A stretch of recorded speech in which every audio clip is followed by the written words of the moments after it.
नमस्कार, मैं हूं निशु शर्मा आपके साथ। आइए रुक करते हैं कुछ खास खबरों की ओर।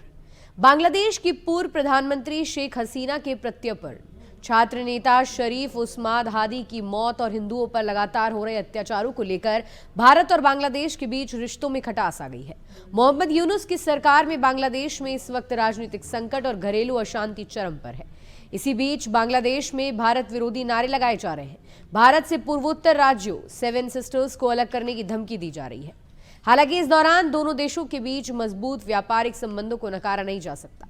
दोनों ही देश एक दूसरे से सामानों का लेन देन करते हैं। खासतौर पर बांग्लादेश की भारतीय सामानों पर निर्भरता कहीं ज्यादा है। सबसे पहले तो बांग्लादेश की जो भौगोलिक स्थिति है उसे देखते हुए भारत के साथ उसका रिश्ता काफी अहम बन जाता है। बांग्लादेश चारों तरफ से भारत से घिरा हुआ है, इसलिए इसे इंडिया लॉक्ड मुल्क कहा जाता है। ऐसा इसलिए क्योंकि भारत और बांग्लादेश के बीच 4,367 किलोमीटर लंबा बॉर्डर है और ये बांग्लादेश के इंटरनेशनल बॉर्डर का 94% है, यानी कि बांग्लादेश की 94% सीमा भारत से लगती है। ऐसे में भारत के साथ इसका कारोबार काफी आसान बन जाता है। ऊपर से बांग्लादेश से बड़े पैमाने पर लोग भारत के विभिन्न शहरों में काम के सिलसिले में बेहतर इलाज के लिए भारत आते रहते हैं। इसके अलावा बांग्लादेश रोजमर्रा के खाने पीने की चीजों के लिए भी भारत पर काफी ज्यादा निर्भर है। अगर रोजमर्रा की चीजों की बात करें तो बांग्लादेश आटे दाल से लेकर तमाम चीजों पर भारत पर निर्भर है। बांग्लादेश भारत से बड़े पैमाने पर चावल खरीदता है। चावल भारत से एक्सपोर्ट की जाने वाली तीसरी सबसे बड़ी चीज है।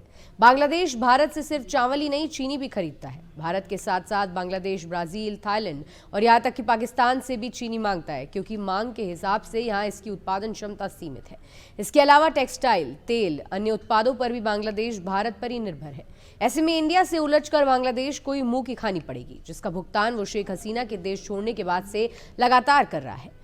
बांग्लादेश में फिलहाल असमानता फैल गई है। यहाँ पर यूनुस के नेतृत्व में देश लगातार पिछड़ता जा रहा है। एक टाइम था जब बांग्लादेश की आर्थिक वृद्धि भारत से अधिक हो गई थी, जिसको लेकर भी भारत सरकार की आलोचना यहाँ विपक्ष ने की थी।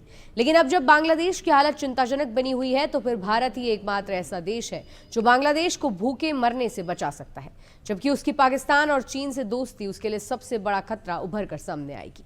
फिलहाल के लिए इतना ही। ऐसी तमाम ताज़ा खबरों के लिए आप जुड़े रहिए हमारे साथ। धन्यवाद।